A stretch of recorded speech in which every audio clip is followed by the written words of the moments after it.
الحمد لله رب العالمين نحمده ونستعينه ونستغفره ونؤمن به ونتوكل عليه ونعوذ بالله من شرور أنفسنا ومن سيئات أعمالنا من يهده الله فلا مضل له ومن يضلل فلا هادي له ونشهد أن لا إله إلا الله وحده لا شريك له ونشهد أن سيدنا ونبينا ومولانا محمدا عبده ورسوله أما بعد فأعوذ بالله من الشيطان الرجيم بسم الله الرحمن الرحيم ورفعنا لك ذكرك صدق الله العظيم وصدق رسوله النبي الكريم ونحن على ذلك لمن الشاهدين والشاكرين وقال النبي صلى الله عليه وسلم بعثت لأتمم مكارم الأخلاق أو كما قال صلى الله عليه وسلم اللهم رب اشرح لي صدري ويسر لي أمري واحلل عقدة من لساني يفقهوا قولي اللهم صل على محمد وعلى آل محمد وبارك وسلم ہزار بار کشویم دہن ز مشکو گلاب ہزار بار کشویم دہن ز مشکو گلاب ہنوز نام تو گفتن بے ادبیس بلغ العلا بکمالہ کشف الدجا بجمالہ حسنت جمیع خصالہ صلوا علیہ وآلہ یا صاحب الجمال یا سید البشر یا صاحب الجمال یا سید البشر بوجهك المنیر لقد نور القمر لا يمكن الثناء كما كان حقه بعد خدا بزرگتوہی قصہ مختصر آپ ہی اقدس آپ ہی افضل آپ ہی اول آپ ہی آخر کوئی نہیں ہے ہمسر و ہمدم صلی اللہ علیہ وسلم نگاہ عشق و مستی میں وہی اول وہی آخر نگاہ عشق و مستی میں وہی اول وہی آخر وہی طٰہٰ وہی یاسین وہی قرآن وہی فرقان چشم اقوام یہ نظارہ ابد تک دیکھے چشم اقوام یہ نظارہ ابد تک دیکھے رفعت شان و رفعنا لک ذکرک دیکھے قوت عشق سے ہر پس کو بالا کر دے قوت عشق سے ہر پس کو بالا کر دے دہر میں اسم محمد سے اجالا کر دے محترم صدر جلسہ معزز مکرم حضرات علماء کرام بزرگان دین نوجوانان عزیز پردہ نشین خواتین السلام علیکم ورحمۃ اللہ وبرکاتہ آج کا یہ جلسہ میرے اور آپ کے آقا رحمت للعالمین شفیع المذنبین امام الانبیاء والرسل فخر بنی آدم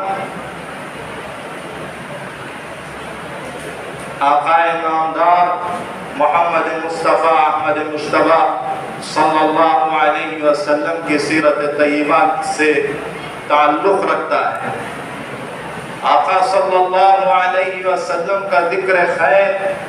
نبی صلی اللہ علیہ وسلم کی تعریف و توصیف یہ دنیا کا ایک ایسا مشغلہ ہے یہ دنیا میں ایک ایسا کارنامہ ہے جو دنیا جب سے بنی ہے اس وقت سے لے کر دنیا جب تک رہے گی اس وقت تک چلتا رہے گا سب کی تعریف ہوتی ہے بادشاہوں کی تعریف ہوتی رہی ہے شعراء کی تعریف ہوتی رہی ہے امیروں کی تعریف ہوتی رہی ہے اور دنیا بھر کے لوگوں کی تعریف اس دنیا میں ہوئی ہے ہوتے رہتی ہے لیکن یہ تعریف اس وقت ہوتی ہے جب کوئی شخص ایک مقام کو پاتا ہے، ایک مرتبے کو حاصل کرتا ہے، ایک کمال اپنا دکھاتا ہے، تو تب اس کی تعریف ہوتی ہے، لوگ اس کو یاد کرتے ہیں، اس کا ذکر کرتے ہیں اور اس کی واہ واہ کرتے ہیں۔ لیکن دنیا میں صرف ایک ذات ہے میرے اور آپ کے آقا رحمت للعالمین صلی اللہ علیہ وسلم کی، جن کی تعریف جب سے دنیا بنی ہے اس وقت سے ہو رہی ہے، اور جب تک یہ دنیا کا نظام رہے گا اس وقت تک ہوتے رہے گی، بلکہ اس سے آگے حشر کے میدان میں بھی ان کی تعریف ہوگی، اور جنت میں جانے تک ان کی تعریف ہوتے رہے گی، اور جنت میں جانے کے بعد بھی ان کی تعریف ہوگی۔ اس لیے کہ یہ نبی صلی اللہ علیہ وسلم کی تعریف کرنا اللہ کو پسند ہے۔ اللہ فرماتے ہیں کہ میرے محبوب کی تعریف کرو، میری محبوب کی تعریف سے میری تعریف ہوتی ہے۔ میں نے اپنے آپ کو پہچان کرانے کے لیے اس دنیا میں سب سے پہلے محمد رسول اللہ صلی اللہ علیہ وسلم کے نور کو بنایا، پیدا کیا، اور پھر اس نور کے واسطے سے اللہ نے یہ سارا نظام دنیا کا چلایا تاکہ اللہ کی پہچان۔ اللہ فرماتے ہیں کہ وَرَفَعْنَا لَكَ ذِكْرَكَ، اے ہمارے محبوب آپ کا ذکر ہوتا رہے گا جب تک اس دنیا میں اور ہر دنیا میں اللہ کا نام لیا جاتا رہے گا، اس وقت تک اللہ کے نام کے ساتھ ساتھ آقائے نامدار محمد مصطفیٰ احمد مجتبیٰ صلی اللہ علیہ وسلم کا نام لیا جاتا رہے گا۔ اس لیے کہ اللہ نے فرمایا وَرَفَعْنَا لَكَ ذِكْرَكَ، اے ہمارے محبوب ہم نے آپ کا ذکر کو بلند کر دیا ہے، آپ کی تعریف و توصیف کو ہم نے ایسے نمایاں کیا ہے کہ جو ہماری دہلیز تک آنا چاہے گا، جو ہماری بارگاہ تک پہنچنا چاہے گا، جو ہماری خوشنودی حاصل کرنا چاہے گا، اس کے لیے بس ایک ہی راستہ ہے کہ وہ نبی صلی اللہ علیہ وسلم کی تعریف کرے، وہ نبی صلی اللہ علیہ وسلم کے سامنے درود پڑھے، وہ نبی صلی اللہ علیہ وسلم سے نیاز مندانہ عاشقانہ محبت کا برتاؤ کرے اور آپ کے سامنے اپنی گردن جھکائے۔ حضرات انبیاء علیہ السلام ہر قوم میں جب بھی آتے ہیں تو نبی صلی اللہ علیہ وسلم کی تعریف کرتے تھے، آپ کا ذکر کرتے، آپ کے اوصاف بیان کرتے، آپ کی سیرت بیان کرتے اور کہتے کہ جب کوئی محمد آئے تو تم اس کی اتباع کرنا، تم ان کی بات ماننا۔ ہر نبی علیہ السلام نے یہ فریضہ انجام دیا۔ حضرت عیسیٰ علیہ السلام، حضرت ابراہیم علیہ السلام، حضرت آدم علیہ السلام، سارے انبیاء علیہ السلام نے نبی صلی اللہ علیہ وسلم کا ذکر خیر کرتے رہے۔ اور جب نبی صلی اللہ علیہ وسلم اس دنیا میں تشریف لائے تو اس میں اور زیادہ آپ کی تعریف ہوئی، اور زیادہ آپ کے کمالات کھل کر سامنے آئے، آپ کے کا حسن کھل کر سامنے آیا، آپ کے کا جمال کھل کر سامنے آیا، آپ کا علم کھل کر سامنے آیا۔ اور جب تک یہ دنیا رہے گی، جب تک اللہ تعالیٰ انسانوں کو توفیق دے گا، عقل ہوگی، اور انسان اپنے عقل سے اس کمال کو پہچاننے کی کوشش کرتا رہے گا، وہ نبی صلی اللہ علیہ وسلم کی تعریف کرنے کو اپنا حق سمجھے گا۔ تو حضور صلی اللہ علیہ وسلم کی تعریف حضرات انبیاء علیہ السلام نے کی، نبی صلی اللہ علیہ وسلم کی تعریف حضرات صحابہ نے کی،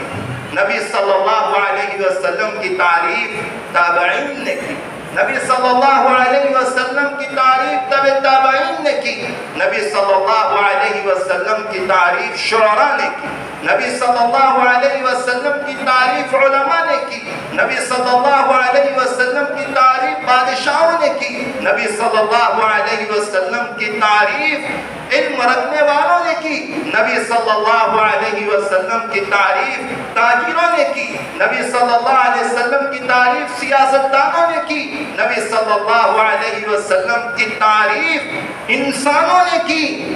مسلمانوں نے کی، غیر مسلمین نے کی، نبی صلی اللہ علیہ وسلم کی تعریف آسمان نے کی، زمین نے کی، شجر نے کی، حجر نے کی، ہر کائنات کی ہر چیز نے آقا صلی اللہ علیہ وسلم کی تعریف کی ہے۔ ہمارے استاد حکیم الملت، استاد الاساتذہ، امیر شریعت، فقیہ العصر حضرت مفتی محمد اشرف علی صاحب رحمۃ اللہ علیہ ہمیشہ فرمایا کرتے تھے، جس کو بولنے آیا اس نے اپنی سعادت اس میں سمجھی کہ آپ کا ذکر خیر کرے، جس کو کچھ لکھنے آیا اس نے اپنا فریضہ سمجھا کہ آپ کے بارے میں کچھ لکھے۔ حضرت شیخ الاسلام مفتی تقی عثمانی صاحب دامت برکاتہم فرماتے ہیں کہ اللہ تعالیٰ نے شاعری کا وجود اس دنیا میں رسول اللہ صلی اللہ علیہ وسلم کے لیے کیا۔ شاعری جو زبان کا ملکہ ہوتا ہے، ہر زبان کا حسن، اس کا ادب، اس کا کمال شاعری سے ظاہر ہوتا ہے۔ حضرت شیخ الاسلام مفتی تقی عثمانی صاحب دامت برکاتہم فرماتے ہیں کہ شاعری کو اللہ نے نبی صلی اللہ علیہ وسلم کی تعریف و توصیف کے لیے وجود میں بخشا، اس لیے کہ تعریف شاعری میں چاہے وہ غزل ہو، چاہے وہ نظم ہو، چاہے وہ کوئی بھی شاعری کی صنف ہو، اس میں مبالغے کے بغیر شاعری مکمل نہیں ہوتی۔ شاعر کا کمال الفاظ، شاعری کا کمال اس کا تخیل، شاعری کا کمال تشبیہات۔ تو ہر شاعر کو اشعار کہنے کے لیے مبالغہ کرنا پڑتا ہے، زمین و آسمان ایک کرنے پڑتے ہیں، اور مبالغہ شاعر اتنا کرتا ہے کہ وہ عام طور پر جھوٹ ہوتا ہے۔ تو حضور صلی اللہ علیہ وسلم دنیا میں صرف آپ کی ذات ایک ایسی ذات ہے جن کی تعریف میں آپ جو کچھ کہیں وہ مبالغہ نہیں۔ حضور صلی اللہ علیہ وسلم کی تعریف میں آپ کتنی تشبیہ کر لیں، زمین و آسمان ایک کر لیں، آخر میں شاعر کو یہ کہنا پڑے گا کہ میں نے اپنی شاعری سے حضور کی تعریف کا حق ادا نہیں کر سکا۔ حضرت حسان بن ثابت رضی اللہ عنہ جو بہت مشہور صحابی ہیں، رسول اللہ صلی اللہ علیہ وسلم کی شان میں حضرت حسان اشعار کہتے تھے، حضور کی تعریف کرتے تھے۔ حضور صلی اللہ علیہ وسلم کو حضرت حسان کی شاعری بڑی پسند آتی تھی۔ حضرت حسان رضی اللہ عنہ کو منبر نبوی پر بٹھا کر کہتے کہ حسان تم اشعار کہو، تمہارے اشعار کفار پر بڑے شاق گزرتے ہیں، بڑی مشکل ہوتی ہے ان کو، بڑی تکلیف ہوتی ہے ان کو۔ تو حضرت حسان نے ایک شعر کہا ہے جو رہتی دنیا تک تاریخ میں ہمیشہ لکھا جائے گا، لکھا ہوا ہوگا۔ فرماتے ہیں وَمَا مَدَحْتُ مُحَمَّدًا بِمَقَالَتِي وَمَا مَدَحْتُ مُحَمَّدًا بِمَقَالَتِي وَلَكِنْ مَدَحْتُ مَقَالَتِي بِمُحَمَّدِي، کہ قسم خدا کی میں نے جو تعریف کی ہے رسول اللہ صلی اللہ علیہ وسلم کی، اللہ نے مجھے جو توفیق کی ہے، میں یہ کہتا ہوں کہ میں نے اپنی اشعار سے حضور کی تعریف نہیں کی، میں نے نبی صلی اللہ علیہ وسلم کی تعریف و توصیف میں کہاں، حضور کی تعریف کہاں؟ ہماری کیا حیثیت کہ ہم آقا صلی اللہ علیہ وسلم کی تعریف کہیں؟ حضور کی تعریف تو اللہ کرتا ہے۔ حضرت حسان فرماتے ہیں کہ میں نے جو اشعار نبی صلی اللہ علیہ وسلم کی شان میں کہے، اس میں سے ایک شعر احسن منک لم تلد النساء اجمل منک لم احسن منک لم تلد النساء اجمل منک خلقت مبرعا من كل عیب کأنک خلقت کما تشاء۔ تو حضرت حسان فرماتے ہیں کہ میں نے تعریف محمد کی نہیں کی ہے صلی اللہ علیہ وسلم، بلکہ میں نے نبی صلی اللہ علیہ وسلم کی تعریف کے ذریعے سے اپنی تعریف حضور صلی اللہ علیہ وسلم کی تعریف کے ذریعے سے میں نے اپنا وجود باقی رکھا، میں نے اپنے